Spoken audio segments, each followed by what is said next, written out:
G'day guys, welcome to this episode of The Comeback Game. And today I'm super excited because on the line I've got Bon Halbert, the youngest son of the late Gary Halbert. And Bon is tipped to be one of the best copywriters in the world. So I'm super excited for our conversation today and our chat today. Bon, how you doing, mate?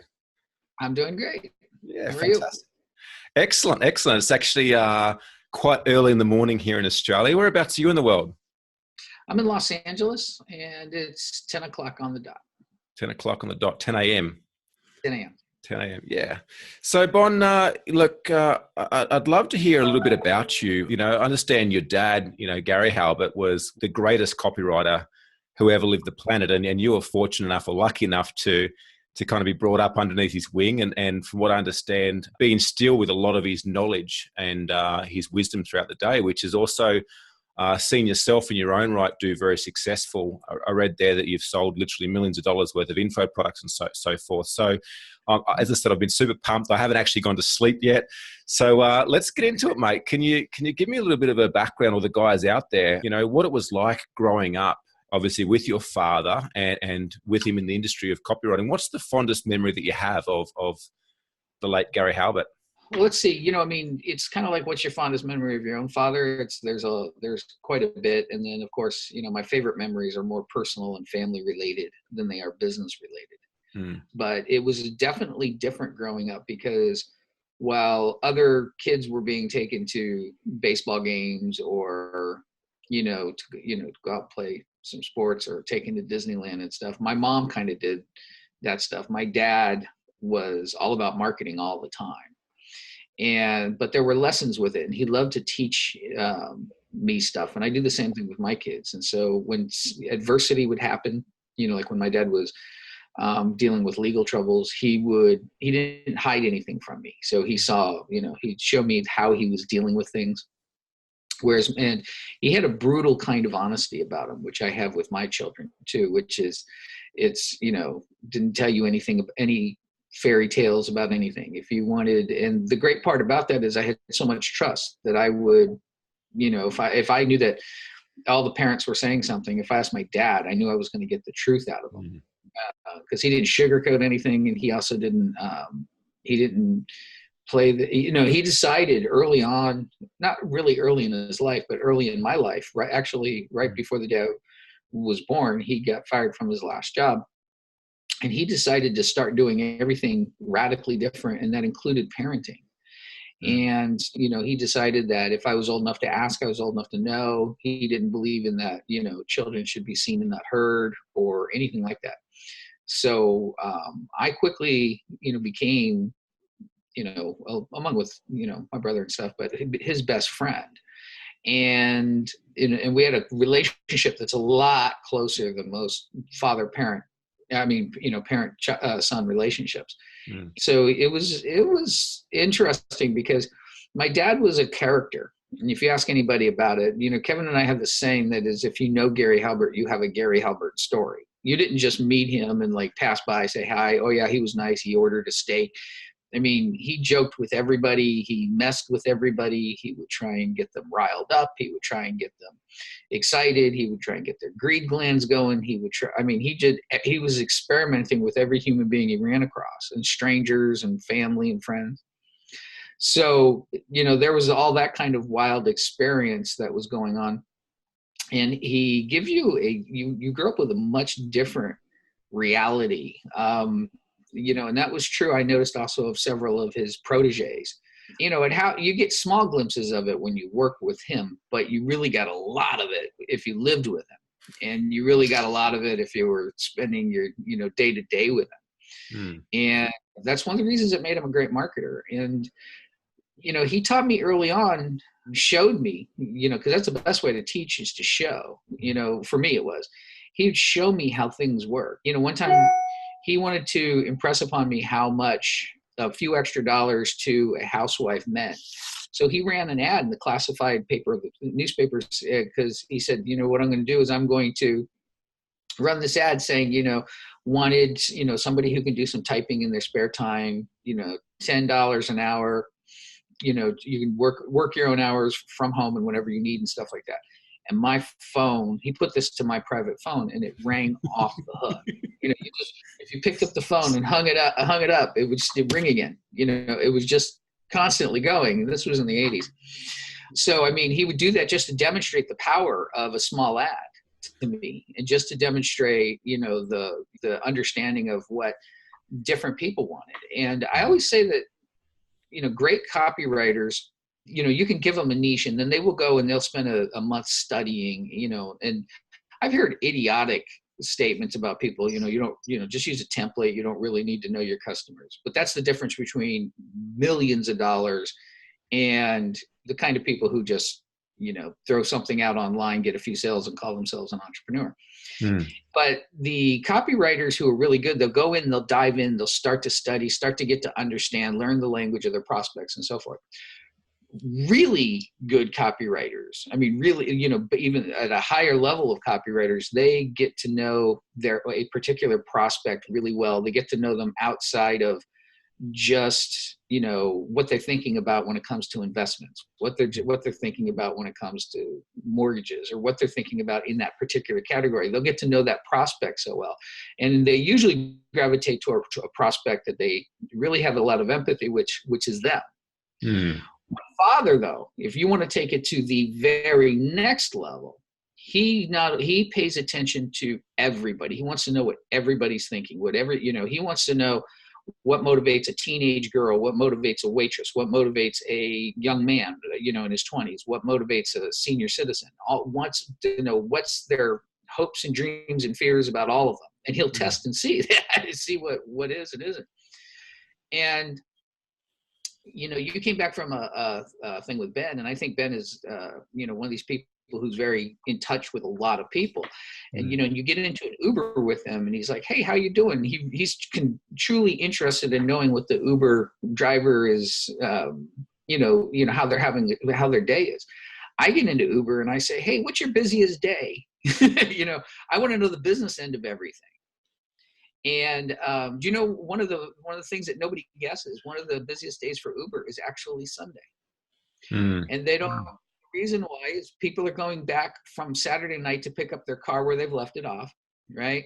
And people without cars, they've got their routine during the week down, so they know who to carpool with to get to work. They know what bus lines and trains to grab to go to work. But on Sunday, they want to go to some place where the buses and the trains aren't running frequently, right? Or they want to go somewhere that's a little, out of the way, or meet up with their friends, or they make last minute plans. But Sunday turns out to be a big Uber day, right? The only reason I know that is because I have, that instilled in me that not only the curiosity, but the curiosity about numbers and business, and the curiosity about, what motivates people to do it. So I want to know, what job did you last leave to get your job, to become an Uber driver? And I want to know, how much do you make as an Uber driver? I want to know what days, are the busiest ones to work, which ones what your life is like as an Uber driver. How do you prevent people from throwing up in the back of your car at 2 a.m. on a Friday night? That kind of interest. That kind of interest is the kind of interest my dad had about everybody and everything. And so because of that, he was able to sell to middle-aged housewives. He was able to sell to, people in business. He was able, B2B. So he, one of the things that and there will never be an opportunity to be as great as my father was, because, now you have somebody who specializes in selling to just used car dealerships. You have somebody who specializes, and they put in so much work, and they put in so many years. You may be able to come in there with a few tricks to, beat their control, but they'll quickly learn those tricks, and they have an understanding and a psychology, an understanding of the psychology of their prospects so well that it's very hard to compete with them. Now, my father, when he started, very few people knew what the word copywriting was. We didn't say, people, say, I write copy for a living. You say I wrote advertising. And I don't say I teach copywriting. I tell people that I teach people how to write advertising. And sometimes they'll say, how to write, landing pages, web pages, and stuff like that, more specific to what they, to something more that the common person will understand. And a lot of your job as a marketer and a copywriter, especially direct response, is to educate. And, you explain to people why they need something. And then they go, okay, that's really great. Is there any way I can hire you to do that for me? So half your job at the beginning, with clients is actually teaching them what they need. But anyway, so my father was very much, while he's experimenting and getting to know all of this, he had a fascinating interest. So, he made friends with people who were older than him, people who were younger than him, people his own age. He really wanted to know what made everybody tick. And I learned to want to know what makes everybody tick, and pay attention to them, and not just people who fit my demographic, Yeah. I understand. I think you're around 10 years old, and your father's a bit down on his luck, and you guys had a conversation at one of your favorite coffee shops, and you mentioned to him about how lucky you were, because while your older brother was kind of playing with toys, having fun being rich, you were learning how to become rich. Now, I can only imagine what impacts that's had on your life moving forwards, but like, your father was really ahead of his time. Like, where did he come to the idea of advertising? Like, how did your father even be introduced into advertising in the first place? He picked up he was into sales already. So he had done door-to-door sales. He had worked for Pitney Bowes. He had worked for Standard Oil of Ohio. And persuasion was always something he was gifted at. And so, he was very smart. And so, but when he was younger, growing up in the 50s, he had Coke bottle, thick glasses, they didn't have contacts back then. And, that made you nerdy. My grandmother said he was always headed out the door with a book and a pocket full of vegetables in his back, because he liked to sit there and eat vegetables and read his books. So, but he wasn't particularly into sports. And he grew up in a town that everything is about football, everything. He grew up in an area where that's where most of American football started in the U.S. And so, but he wasn't into sports. And so his parents weren't wealthy and everything. So his main power of getting things that he learned was persuasion. So he was very good at that at an early age. So that's an important key to who he became.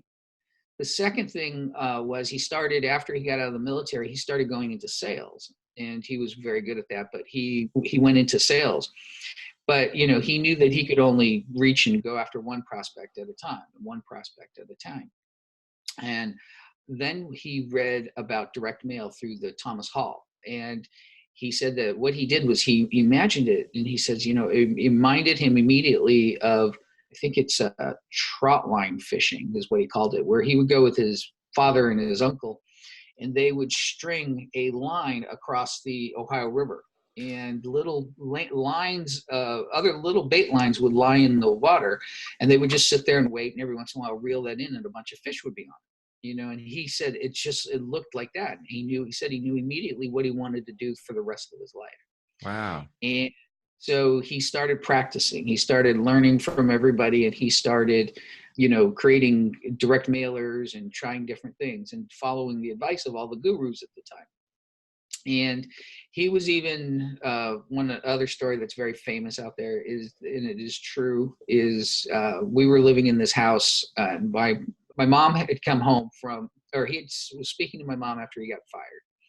And he said, Nancy, he goes, I just don't want to deal with any life if it doesn't get any better than this. And she said, well, why don't you just strike out and do on your own? She said, I'm a nurse. We'll live off of my salary and while you try and get something running. And so they agreed to do that. And my dad would run test mailings, and he had spent the electricity money on postage. So they would be waiting for test results from a direct mailing in the dark, or, with candles or whatever, so he was that committed.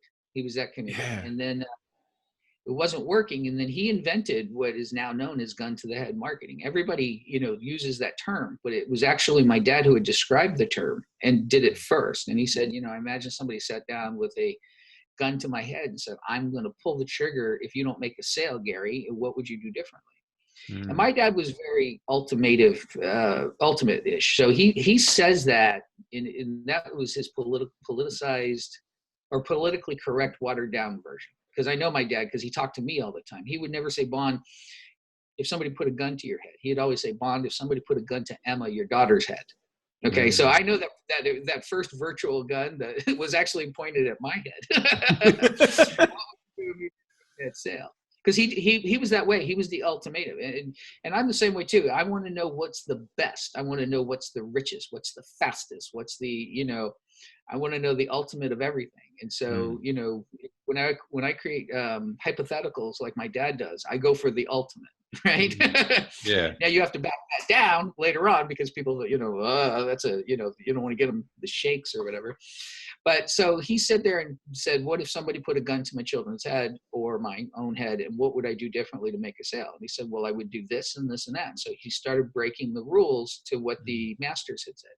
And he created his first monster success that way. And then he decided, he was throwing out rule book after rule book after rule book. He threw it out on parenting. He threw it out on how to behave with everything. And sometimes, sometimes the things were a mistake and sometimes it wasn't. But I mean, he was, when people talk about making mistakes, he was the quickest one to say, oh, okay, that's a mistake. Okay, that was, I fell down, I got dirty. Okay, let's go on to the next thing. And it never held him back. I mean, his he would get into a funk if it didn't do well. And the weird part is some of the stuff that he felt didn't do well was actually already a winner. Yeah. The way that I do it is differently, but the way he did it was if he ran a test or he put it in the mail. Well, first, let me tell you what I do. What I do is if I launch something and I say, okay, I'm going to put this out there, and it's an email campaign. I don't sit there and wait for results. I start working on something, the next thing right away. I have a list of projects. Okay. So if the next one comes on and it doesn't work, I've got the next thing that I'm trying anyway. And so if it bombs or something doesn't work, I'm like, okay, well, I'm still got this other thing that I'm working on. And I still get momentum from that. And then if it does work, I'm like, okay, great. And not only did that work, but I got this other thing that's going to go on too. So I get momentum no matter what. Well, my dad couldn't do that because tests cost a lot of money back then. It wasn't, you couldn't just pop something up on the internet and start working. So what he would do is we would go to, he'd put he'd call and find out, okay, did you mail to the mailing house? And they say, yes, it's in the mail. And he would actually hit me on the shoulder and go, we're in the mail. Not Howard. He's like, okay, we're in the mail, Bond. And then what he would do is we go to a movie and we go to a bookstore and we'd kill time during the day. And then he would call back later on to find out if any orders came in. And he was paying attention. Now, if this was if it was an ad, it would be that day. If it was a mailing piece, you didn't know. He'd go call for early results, which would be like the next day or a day afterwards, because you waited. The only mail that was delivered the next day was something very close to where you would drop the mail from. But and then we would find out what the results were. But it's and my dad would. If he ran an ad and it broke even, everybody else would build a business on that, because you break even and now you've got, let's suppose that, you needed 1,000 buyers to be in the money. Okay. But you really only got, 700, which just paid for the ad. So you broke even, you didn't make any money. Well, you had 700 buyers that you could now send a direct mail piece to. And 70 of those, 10% of those, or 35 of them converted to buying something else. You were in the profit. And so, but my dad, he only liked runaway big winners. He only liked the kind of ads and the kind of stuff that, you didn't have to mail them a second time before you started getting your profit. And he preached this. He told, he was one of and I'm the same way. It's, you don't follow what I do, follow what I say. Because he wanted only runaway big winners that were big, huge money makers on the front end. He didn't like loss leaders. He would do a little loss leader, like when he published his book, How to Make Max Money in Minimum Time. He would when he published that book, he knew that he wasn't making money off the book, but people would then go and buy his newsletter. This was back when it was $200 a year and stuff like that. So that was about the limit of his loss leader appreciation for it. But he taught it to everybody else, and he would say, Bond, a guy like Eric take a campaign like that, make $1 million, but I'm going to go on and move to something else and make another big swing. Mm. So, but he brushed off, mistakes and said, oh, well, I guess that didn't work. He was the kind of guy, if he went, to a bar and picked up on a girl and, she got slapped in the face, he'd go, okay, don't say that again. He'd walk off and try something different with someone else type of thing. Yeah. So he brushed off failure, like, and used them as learning experiences, but he was a perfect example of all that. Yeah. And what you said before too, like he certainly had a high amount of dedication and focus too. Like I understand the coat of arms letter that he wrote, took him 18 months to put that together? Well, it took them 18 months to perfect it. They kept, after they got a winner, they started testing it. And a lot of people don't know it, but I come from an entrepreneurial family of very smart characters, because he was getting, like, he'd get this great result and then he'd get this bad result. He'd get this great result. And he's like, I don't know why. And my mom's like, why didn't you don't see it, bonehead? She's like, look, if you mail to everybody named Miller and they all know somebody else named Miller that they're not related to, they're not interested in the coat of arms or the book of Miller. They don't think of their name as rare or special. And if you mail to people there's only 10 of them in the United States, there's not enough money to set up a mailing for that. So what they did was, based on what my mom said, they created a formula, and they said, okay, if your name had this many names, if there were this many people in the US with your names, it was profitable enough to mail. But if you had too many and it was too common, it wasn't profitable to mail, and they wouldn't mail that. And all of a sudden, everything was profitable because they weren't mailing to names that weren't profitable. And that was my mom's breakthrough. But what happened was they would, they said, okay, my dad was like, we got to test this. We got to test this. So almost every single word of that was tested, and they would try stuff that would be different. And they found that this thing was supposed to come from a small town, Bath, Ohio, that the mail piece did. And as soon as they went to a bigger mailing house, a bigger print shop that was in a bigger city like Cleveland, the results dropped dramatically. So what they did was they would pay to have that mail moved to Bath, Ohio, and shipped out of that post office, so that the postmark said Bath, Ohio. And the copywriting psychology behind that whole thing, a lot of people don't understand this. Other people aren't stupid. They're doing a sniff test. Back then, their spam filter was your brain. You're constantly going, okay, where's the rub here? What's the BS? What's the part that's, that doesn't ring true? And you had to pass every part of it. So, he made sure that the address wasn't some boulevard. And he made sure that the address wasn't, had a large number in it, because this is supposed to come from, a middle-aged housewife who had done some research and happens to have extra copies of a report, right? So he did, but when you talk about dedication, this was even before it was a success. He would go and he would pitch his, make the same offer in person, door to door. And he'd look at people's faces and see what turned them off and what turned them on. Yeah, wow.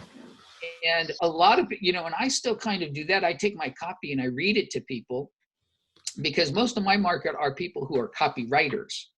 So that's the thing I always found amazing is I could persuade my father better than anybody else would, because, he had a great BS detector, right? He had been around all the blocks, but, and so his coworkers, his employees, even my brothers and my family and everybody, if they wanted something really important from my dad, they would call me and either ask me how to present it to my dad, or ask if it was really important. They'd ask me to talk to my dad. Yeah. Right. They say, can you talk to dad about this? And can you get this? So I had to learn how to persuade the persuader, and he was in a different mood every day. So, my first job was to call up and say, okay, what mood's he in? But this is a great marketing lesson, but I would also learn his timing, his routine. Everybody's got a time and a routine. So I'm like, okay, the time when he's got his, defenses down, it might be Sunday night. The time when he's in go mode, and, and if it's business related and you've got the facts and he can make a real fast decision and it's not a big, hardship for him and everything, it might literally be Monday morning. That was my dad's time. My dad's, a lot of people, we mailed on Tuesday. We wanted the mail to land on people's desks on Tuesday. so that they could make a buying decision after the Monday morning blues, getting a handle on their week and before they started thinking about the weekend. And that's still kind of the case where in the modern world version, I try and make emails land at about, for business to business, because that's the one I'm in, 10 a.m. on a Tuesday morning or, Wednesday morning. And so, because I don't want to be in that batch of emails when you first log on in the morning.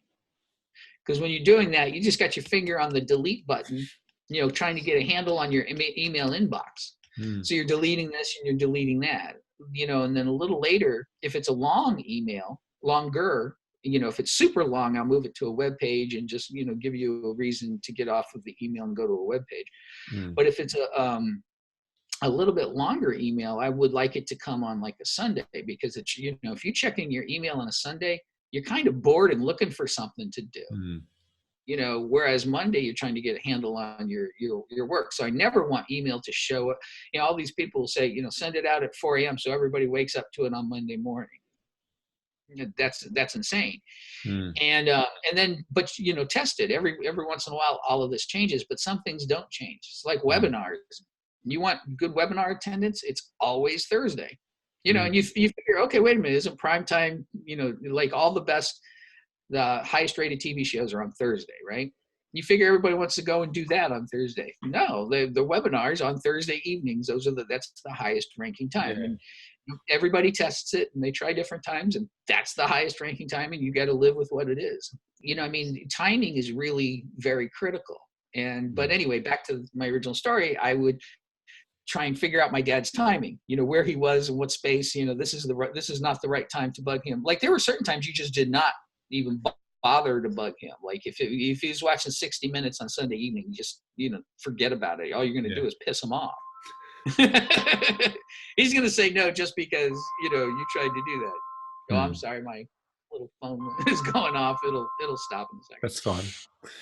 Yeah. So recently we got to hang out in Australia, and I was absolutely blown away by the depth and knowledge that you have in the copywriting, the marketing industry, and probably more so the level of detail in which you guys go to and think through from a strategic perspective. And you mentioned there too, like your dad, Gary was talking about mailing out the coat of arms letter, that just even changing where it was mailed out from made a significant impact in obviously the open rate, or the read rate, or the buy rate. What I'm curious to know is how have you taken and how have you applied the wisdom from Gary Halbert into the 21st century? Because from what I've seen and my understanding is that marketing hasn't changed. It comes down to three kind of core keys. Number one, understanding your niche. Number two, creating a compelling offer. And number three, creating copy or a message that can articulate that offer. But how have you taken what you guys learned with all that mailing out and everything back in the day into the 21st century, into email marketing, into the likes of Facebook and Google, Twitter, Instagram? Like, how have you taken that into today? And what has been your biggest learning so far? Okay. First of all, when it comes down to, I take it to a different level, because yes, you got to understand what motivates people, with the timing of what motivates them, but you also need to understand the media and, the way that they're thinking when they're getting through their email, when they're on Facebook, when they're doing anything. What's happening is you understand, when they're on Facebook, for the most part, they're not off looking for something, they're not, you're sending them something, but they're kind of like perusing on their phone and flitting around and stuff like cat that. Photos. Yeah. So one of the things that I was the first one to go after and start teaching people is, I was putting together a website, and I'm like, okay, I want people to communicate with me, and I want to communicate with email. What's going to be my biggest hurdle? Yeah. And so I said, okay, what do I do when I'm online and I'm about to give somebody an email address? I said, I give them a fake email address. I give them a spam email address. When somebody says they got something I want, and I was like, well, I don't want fake email addresses.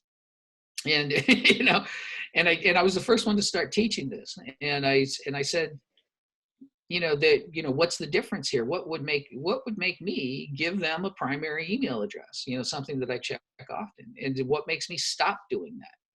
And so I went through a series of, thought exercises, but just like, I said, okay, I would do it this way. And then this is what makes a difference between me wanting this and not wanting that.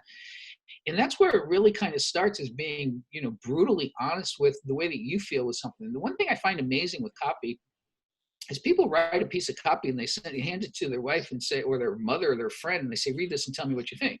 And they read it and they go, oh, it's great and wonderful. And I love this. Yeah. All this other stuff. The other guy on the other end of the email can just hit delete and stop reading it any time whatsoever without worrying about offending you. Right. Yeah. And so we do what I call the, I don't know who coined the term first, but it's the so what test. And, you just imagine yourself as the most selfish, arrogant, in a rush jerk of a guy who doesn't care about anybody else, and he's not concerned about anybody's feelings, and is constantly saying, what's in it for me? How does this relate to me? And if it doesn't relate to them, cut it out, you don't want to know what, a lot of people say, well, I've spent 40 years in advertising and I've got a degree in this and I did this and that, you're like, blah, blah, blah, get to the point. I care about that when I need a proof elements and I've already decided to buy from you, or I decided that I need an advertiser and I want somebody with experience. That's when that comes into play. But right at the beginning, that's not what I care about. And so, my dad and I and, the good marketers are really good at saying, I wouldn't give a shit about this, so, and this is the point where I would delete the email. Okay. Yeah. This is the point where I'd stop reading. And so, but you also have to understand in the 21st century, what you're doing is walking through it. So how do I feel when I get I see this ad running over and over in Facebook, and you're about to see an experiment that I'm doing. One of my first Google ads that I did got a double-digit click-through response, and this is after everybody had learned SEO, and because in the beginning everybody got a double click-through response because nobody knew what a Google ad was. But this was after all of that, right? After the updates and people getting slaps and all this other stuff. And I was in this particular niche, and I was going through and I was going, okay, this is what I'd expect if I clicked on all these ads. So I added one line, we're experimenting with the Facebook ad. This podcast will go out after this experiment is over. And because I think when everybody sees those Google ads, what they do is they say, okay, what's going to happen here? And I add one line of copy, which is no signups necessary. Because that's going to make people go, oh, let me click on that real quick, right? And then you give them some value, and then you offer them a chance to sign up for more value, okay? That's a different formula from what everybody is doing. Everybody's like, give me your name and give me your address, and then I'll give you something of value. And you see what everybody else is doing, and you say, okay, oh, I don't want to click on that because it's just going to ask me for my name and my email address. And I don't, and I'm not that interested, without knowing, how good this person is or what they want. Now that will work to a degree. Yeah. But I think we're going to find out that what'll work better is people saying, okay, wait a minute, no signups. I can go a little bit further. I can click that. Then I give them some value and they go, oh, really? That actually is a very good tip. And I say, hey, yeah, like 10 more tips, do this. Right. Yeah. And then, I have the chance to do it. So I think I'll get more people into that, I'll add that little extra step. And so it'll widen the funnel at the front. But anyway, so when I did that with the Google ad, what they're doing is they're trying to decide between these 10 different Google ads, right? And the one ad is promising everything that they're actually dreaming that they're going to get when they did that Google search, right? But there's other ones that are kind of promising, some are promising some of it, some are promising other parts of it, but they know that every one of them is going to require them to sign up for something. And even if they didn't require to sign up, at least my ad made them think the other ones are going to make them sign up. So the people started clicking on it and going, okay. And then what I did was I put up a thing in the corner. I gave them a ton of value. And I said, if you want even more value and even more stuff, click up here. Mm-hmm. So when it came to email marketing, I was the first one to go after really primary email addresses. And so one of the, there's a lot of ways that you do this. And, really quickly, and this is a longer speech I normally give, but in a really quick format, what happens is you go searching for a solution online for something, and some marketer says, I'll give that to you, but give me your email address. So you give them a spam email address. And then you go to your spam email box. There's 1 to 5, there's like 500 or 1,000 emails have piled up there since the last time you went in there. You go straight to the top, you check out their solution. They either failed you and you're back to the internet searching, or you're off practicing it. But either way, you forget about it. And you or ignore all the 500 to 1,000 emails that are in your spam email address. And you go back to your primary email address, and you still check the spam every once in a while in case grandma or somebody else, or domain renewal or something else actually was important is in the spam box that you don't want to miss. Yeah. So the moral of the story is it would be better to be in the spam box of a primary email address, right, than in the primary box of a spam email address. Worry about getting into a primary email address first. Yeah. And so the ability to walk through and say, hey, how would I do this differently? Because when my dad started going online, nobody had extra email addresses. They weren't bothering, but now they do. Yeah. And I said, I know what I would do it. If you gave me content that was designed and really valuable, but something I wanted to consume on a mobile phone, on a smartphone, because nobody basically runs more than one email address or non-primary email addresses on their smartphone. So we developed a thing called the Gary on the Go program. We say, this is back in the day, we say we formatted these emails so that they're very easy to read on your smartphone, so you can get a good education while you're waiting in line at the bank or at the airport or whatever. So when you wanted that on your phone, you had to sign up with an email address that was attached to your phone. It was a primary email address, right? So good. But the process is there are other revolutionary like breakthroughs and everything that Kevin and I will do, but it's about going through and understanding the prospects. It's about understanding, everybody, it's about understanding where their mind is at, how they behave when they're looking on a web page versus looking through their email versus being on Facebook, different sites that you get a different attitude. When you're on LinkedIn, nobody's cruising LinkedIn for fuzzy pictures of cats or anything. Nobody spends as much time on LinkedIn as they do Facebook, but they're there for business. They're there to get stuff done. They're there for connections. Yeah. So give them business stuff, give them connections. I had a friend of mine they were going to do a Facebook campaign for lipstick for teenage girls. And I was like, why are you doing that? And they said, what do you mean? I said, there's no teenage girls on freaking Facebook. They're all on Instagram. Yeah. Go over there. And then so I didn't really know the market too well. I pulled my daughter aside and I said, okay, who are the big influencers when it comes to makeup and makeup tutorials? She listed them off, rattled them off like off the top of her head. She knew who they were. And I said, what's the terms that they use when they say something, in my day, they'd say something was really cool. And she goes, oh, they use this term called on fleek. I'm like, okay, I've never heard of that. What does that mean? She goes, it means that it's really cool and on point. It's perfect. Right. And I said, oh, okay. So I went back to my guy and I'm like, okay, this is how you cut a deal with the Instagrammers. This is how you do post swaps, all this, and make sure that they say that this makeup is on fleek and, give them all the feedback and everything. This is all from doing the research and trying to understand it. So I didn't pretend that I knew what a teenage girl was like. But I did know, because I paid attention to my daughter, that, the teenage girls are looking at makeup tutorials on Instagram. They're all doing it. Yeah. So I knew that they were there.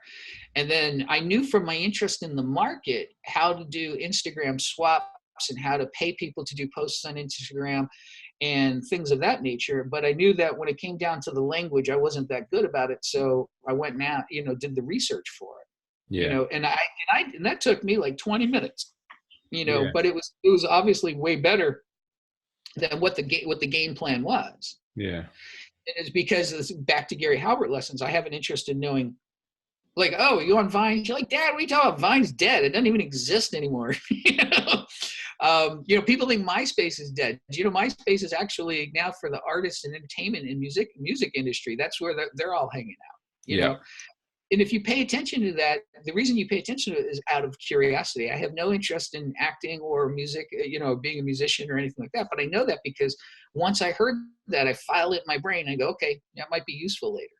Yeah. So if somebody comes to me and says, hey, I'm going to be doing, I want to, want to connect up with people in the music industry. I'm going to take them off of Facebook. But anyway, so the real breakthroughs all come from a raw understanding of going through the process, walking in the shoes of people. You know, my dad's big breakthrough with email or with the direct mail campaign was understanding people come home, they're tired, they sort their mail over a wastebasket, right? And so how do I get my mail into the to the pile that they're going to open? I do the same thing. I'm like, how do people sort their emails? They sort them with different email addresses. What makes you get somebody's primary email address? They give you such cool stuff that you don't want to miss it when they've got something else. They're sending out something that, you know, and you train that list. They're like, oh, you know, I'm sorry, you know, you missed this because you didn't open the email, which I understand a lot of people have different email addresses, but you might want to try signing up with a primary email address so you don't mix the next flash sale because, you know, and things like that. But the principles are exactly the same. They're Gary Halbert principles of walking in their shoes, knowing them, being really honest about what it is, you know, without thinking they're going to like me because I'm Bon Halbert. That's not true. You know, there's, they're going to, you know, I had to, you know, like when it came to teaching copy and stuff like that, my dad had this, after he was super successful and everybody knew who he was, he could tell people the key to writing good copy is to wear brown shoes. And they'd all go out and buy brown shoes. Okay, they would. Okay, I don't have that ability. I'm Gary Halbert's punk snot-nosed kid, right? So the thing is, when I have to teach people, and I would do it without telling people what my last name was, and I would say, here, you know, you do this and you do that, and people go, oh, damn, that makes so much sense. Why they go, why didn't I think of that? Yeah. Right? Yeah. They go, and then they turn around. That's when you know that you've got them, and they say, okay, yes. And so I had to learn how to teach people about copywriting and teach people about direct response marketing in a way that was quick, because I got tired of saying, you know, doing long speeches over and over again. So I had to do it in a way that was quick. I had to do it in a way that resonated with them, and the light bulbs went off in their head right away. And the other thing that I like is, you know, I do have that strategic 10,000 foot view. But people will say things like, you know, stand out from your market and be different. But they don't tell you exactly how to. How to do that. I'll tell you how. This is what's your business. They'll tell me, and they'll say, this is, you know, you need to stand out so that people aren't comparing you. So I know the same strategy, and I'll say, and this is how you do it. Go do X, Y, and Z. So they go do X, Y, and Z, you know, and I give them a much more tactical strategy that goes along with it. Now, if you see the strategy, if you understand the full strategy, everything that you see being done online right now is the same. It was just done in print. People giving away books. My dad was giving away his book, using that as a calling card. He used his book as a calling card. You know, moving the free line. My dad gave away tons of newsletters for free online. Yeah. Every single thing that you see being done is a revamped, reskinned version of what had been done in the past. Yeah. And you know, me going after primary email addresses is me trying to figure out how to get people to open and read and open my mail over other people. My dad was doing that, you know, offline. So for me though, because I learned it so early, I learned it so early in life, and I heard the lessons so, you know, over and over. So when I sat down to do email, I'm like, okay, walk in the shoes of somebody who comes home and they're opened up their email. Okay, how did they do this? How did they do that? And I learned and thought in the same processes that my father did, but I understood the core. You know, people would take his lesson and go, okay, use a live stamp, do this and this and this and that. I understood what you were doing is getting past the human spam filter, which is the brain. Okay, so I paid attention to everything. I'm like, okay, you got curiosity in that subject line that would get them open, but don't blow it with that preview line that Google shows. You know, and there's better ways to do it. I taught you guys better way in Melbourne, but what you do is just repeat that subject line right at the top, and they go, okay, well, this is going to do it. So if I say, thank God my dad went to prison, you know, and a subject line, and you go, okay, I got to open this to find out what he's talking about. And the preview line says, you know, people are going to think it's harsh for me to say so, but I have to admit, you know, my feelings are true that thank God my dad went to prison. So when they read that in the preview line, I'm keeping the curiosity going. They got to open it. Other Yeah. people, what they'll do is they'll say, you don't want to miss this. And then the first line will be, we're having a 24-hour flash sale. Yeah. Delete. So, delete. Yeah. so it's understanding, it's walking it through and understanding it at a core level that really helps. Yeah, it's interesting, Bon, because like I know for myself, when we got to hang out 5 minutes with you, and my brain was exploding with so many ideas for our business and for our clients' business, and we speak to a lot of people, people that are really struggling in business, and a lot of the time it's around generating leads and generating new business for their company, but we're kind of moving into society now where there's this whole copy and paste. I'll just go and rip off some guy's email, and I'll just go and change a few things around, and I'll make it my own, and I'll send it out there. But equally too, there's a lot of business owners that are facing challenge or facing adversity and aren't willing to push through that, aren't willing to upskill, to learn, or to seek mentors or advice to see them moving forwards. And one thing I get a lot from you every time we catch up is, just how much both yourself but also your father, it's a skill that's been trained from your father, was willing to just persist with something, just test and test and test and test and test and tweak and tweak and tweak, and never seen failure as the be and end all, but seen failure as an opportunity to rework things and do something different, and almost challenge himself or challenge yourself to find a new way. So what I'd be curious to know is, what's been your biggest challenge, over the last 20 or 30 years, whether it be personal, whether it be business, that you've had to overcome? And what has been the greatest learnings through overcoming that challenge or adversity? Well, there's a lot of them, but thanks to my dad, I don't have, growing up in the industry, I kind of knew immediately to not only sell hamburgers to a starving crowd, because my dad's famous, analogy is, if I have a hamburger stand and God will come down and give you anything you want. He can give you the freshest ingredients, a great recipe, terrific signage. What would you want? And he'll beat you, and you go through and you say, I want this and this and that. And he'd say, I want a starving crowd. That's what I want. What I do is I want a starving crowd. I don't want any other trucks around. I want I want the tastiest burgers that smell really delicious to everybody on the outside. I want their pockets to be filled with money. I want them to have just been, released from some play or something else, So I go through those motions so much that I don't have the kind of bomb failure that my dad, the rates. And that also, that's the difference is it makes it easier for me. It makes it easier for me to do that. And I don't take on clients. And that's where a lot of my dad's, least successful ads would come from, is because the clients actually, got their demand of, I want this, I want to sell this. And they'd hire my dad, and he took the job, but it's not something that, everybody's automatically going to be starving for, and they're not going to allow him to make the changes that makes them really stand out compared to the other people. And he's selling something that looks like everything else. What I'll do is I'll come up with something and say, okay, this is what the market would really like and want. Well, people want the world's greatest copywriters each reading an issue of the Gary Halbert letter and adding valuable commentary, right?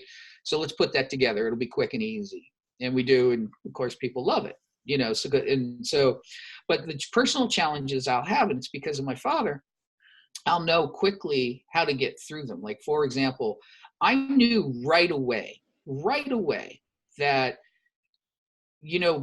people would never make the assumption that I know what my father knew, because people don't assume that, Michelangelo's son knows how to be a sculptor. Yeah. Right. And if he does, he's still no Michelangelo. Right. And I knew that going in, and I knew that when it came down to direct marketing and everything like that. So one of the things that I learned to do, or quickly learned to do, is I would teach people and show people things without saying that I'm Gary Halbert's kid at all. And people would eventually figure out who I was. And I would hit on something. They go, oh, wait a minute, that's pretty smart. And that obviously came after Gary had passed away, because Facebook didn't exist or something like that. And they go, wow, you did this, you did that. And how'd you do that? And the conversation would shift towards me. And then pretty soon I actually spent a fair amount of time, like a good couple of years, where people were interviewing me and had no questions about my father whatsoever. And which I love talking about my father. It's not a problem, best days of my life learning from him. So what I learned to do was I have to be really good. I don't have to be better than my father. I just have to not be incorrect. I have to know what I'm talking about. I have to show that, compared to his other proteges and people who work in, copywriters, that I wasn't somebody who was just sitting around, going to fetch water for my father. I was somebody who was being taught, paid attention to, and learned it all and applied it. And so showing people that was, and I knew that going in. I said, you know what, I just need to show that. And so the one thing that I was very proud of was I said, we need to cement our father's legacy, in his legend that he is. And we did. And we helped, and we continued to do that. When he passed, everybody thought we were going to shut down his website. And, you saw the traffic spike because everybody's going down there to try and download every letter that he ever wrote and everything. And then when they found out that we were keeping it up, they're like, oh, thank you. Glad you kept it up, and stuff like that. And there are certain changes we'd love to make to that site, but we can't because we're doing it out of honor for, keeping it the way that he wanted. People are like, we'd like these in order. It's like, no, he didn't want them in order. That's why they're not in order. We want them in this format. Well, no, he didn't want them in that format specifically. And so we keep it the way that it is. There are going to be a few changes coming soon because I do feel like we've earned the right to make a few changes. But but they won't go do anything that's completely against the grain of what he wanted. So we respected his legend. And then I did, the other thing that I did though is accidental discoveries are what really make things, paying attention to the accidental things that you do right. I have so many times where I'll teach somebody something and they'll go, you know what? I had this one winner that I couldn't replicate, and I understood that, and it was different from all these others. But now you're teaching this in the editing process. That's exactly what I did with that winner. Now I get it. Now I get why it worked. But what they had discovered by accident, and they couldn't replicate it because they weren't able to reverse engineer why it worked. Right. So I realized, people don't want me. And I'm an idea guy. I'm not a copywriter like my dad. I'm never shooting forward to being the next Gary Halbert or the greatest copywriter who ever lived. That's not what I want. It's not who I'm after. But even if I was, nobody else wants it for sure. Everybody wants to be his best student, and they want to be me when they read the Boron letters, and they want their dad to tell them, how to live life and give them life lessons, and they imagine that they are me and so forth. But what they want is they want to be a better version of me all the time. And I get that. I completely get it. And I understand it. So nobody wants me to be, to inherit the mantle, right? And, to proudly, to hold it up and everything like that, because there's just this aspect of Frank Lloyd Wright's son, did some great, fabulous, cool, unique things, but he will never get the name recognition or the cachet that his father had, right? And nor should he. My dad turned around and he said to me one day, he goes, Bon, like I say, the greatest thing is every time you do something that's great or everything you do right, I get credit for it. I taught you how to think. He goes, but every time you screw up, that's your mother. He does get credit for everything I do right. When I started focusing on open rates, I was getting open rates so high. Both AWeber and GetResponse are saying your open rates are amazing, and but that's based on Gary Halbert teaching. But here's the one thing people do love and they can accept. They love it when they see me teaching my daughter. People really love the idea of Gary Halbert's granddaughter, right, picking up the mantle and taking over. It's a generation. One generation in between.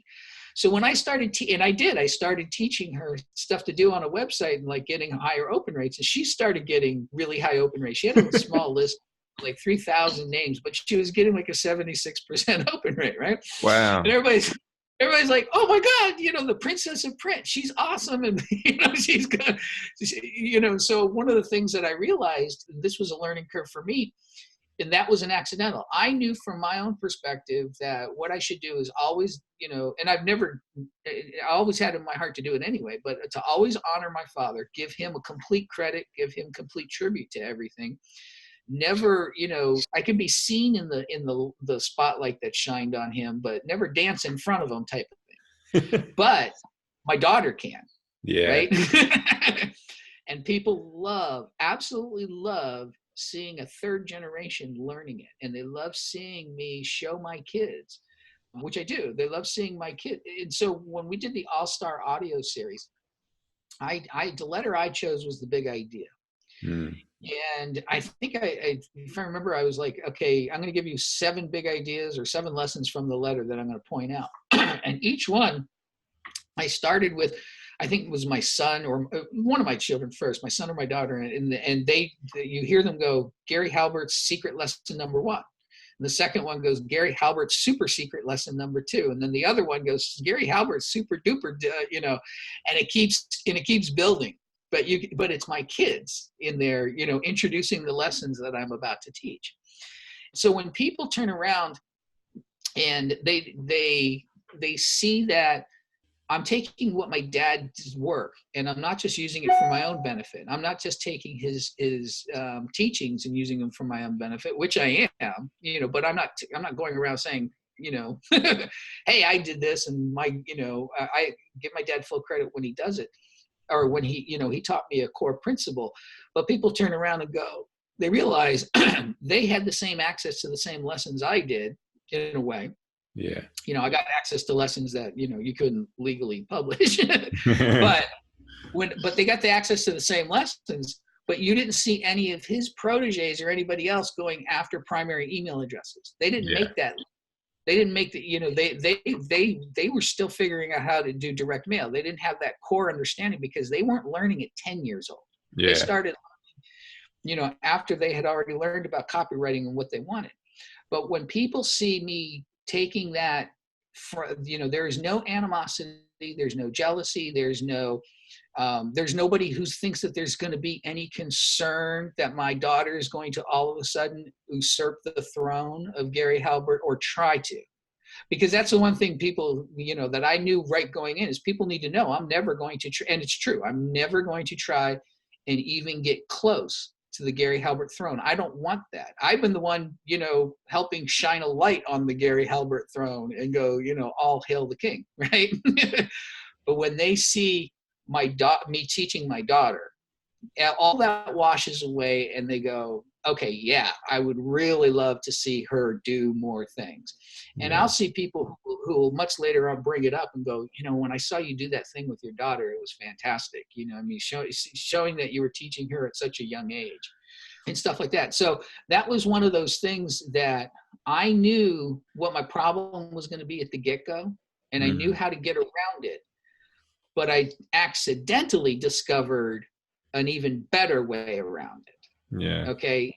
And that's what good marketing is about, is, like stories. People are asking me all the time, how do you write a good story? You don't write a good story. You discover a good story. Yeah. You don't become a good story writer. You become a good story lover who discovers a story from somebody else.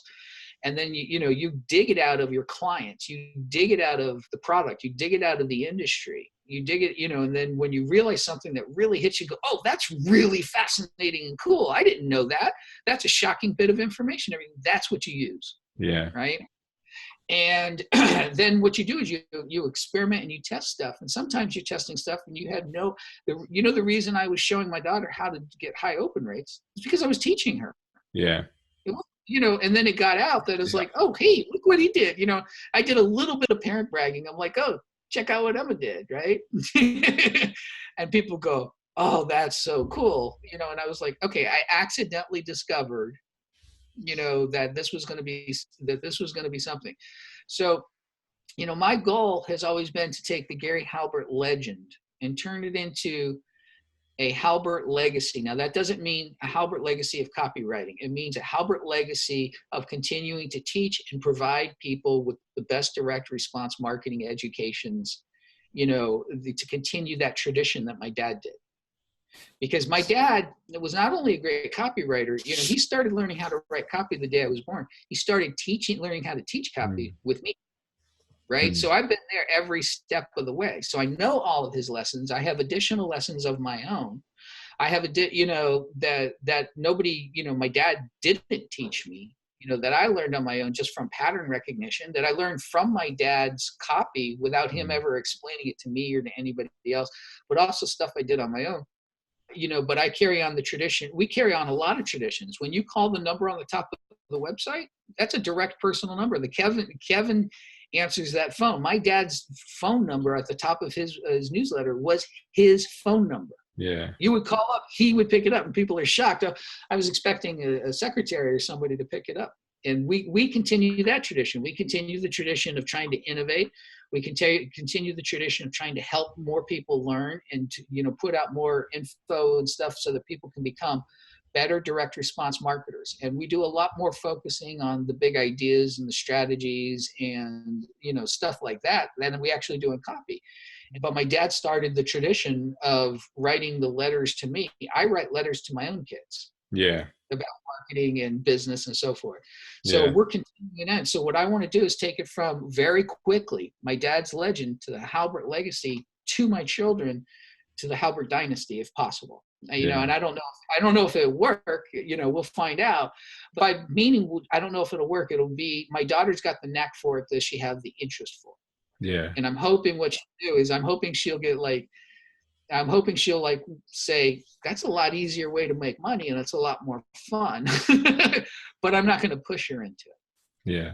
Well, Bond, I think you guys are doing a fantastic job and keeping the Halbert aligned, and I'm sure without a doubt that the legacy will continue and continue on into dynasty with your daughter too. So, mate, look, I want to say a huge thank you. I've really appreciated your time. We could continue to talk for hours. I actually seen that Kevin tried to jump into the room. There he is again. There he is again. So, mate, thank you so much. I really appreciate it for all the guys out there. That was the comeback game with the illustrious Bond Halbert. So thanks very much. There's many, many pieces of gold in there that I'd like to see people applying to their business. And how can they get in contact with you? How can they learn more from you guys? Well, you can learn more from us, but the main person, if you haven't, is go to the GaryHalbertLetter.com. I mean, that's where I got my main lessons. I'm available at bondhalbert.com. But again, everything starts with the GaryHalbertLetter.com. Paris Lampropoulos, the greatest copywriters around, said, in the world of copy, all roads lead to Gary Halbert. And, so you can look us up on Amazon and other things like that, but you need to go to the GaryHalbertLetter.com if you've never been there, and you will find yourself addicted. Yeah. Yeah, I can definitely contest to that. I can't put the book down. Absolutely love it. That's great. Excellent. Thanks, Bond. Thanks so much for your time. And hopefully we'll be able to get you on board for another episode at a later date, because I'm sure there's many more stories and much more insights and knowledge to share with the guys out there. But look, thanks very much. Enjoy the rest of your day. Sure. Enjoy your evening. Thank you. Take care. Bye-bye.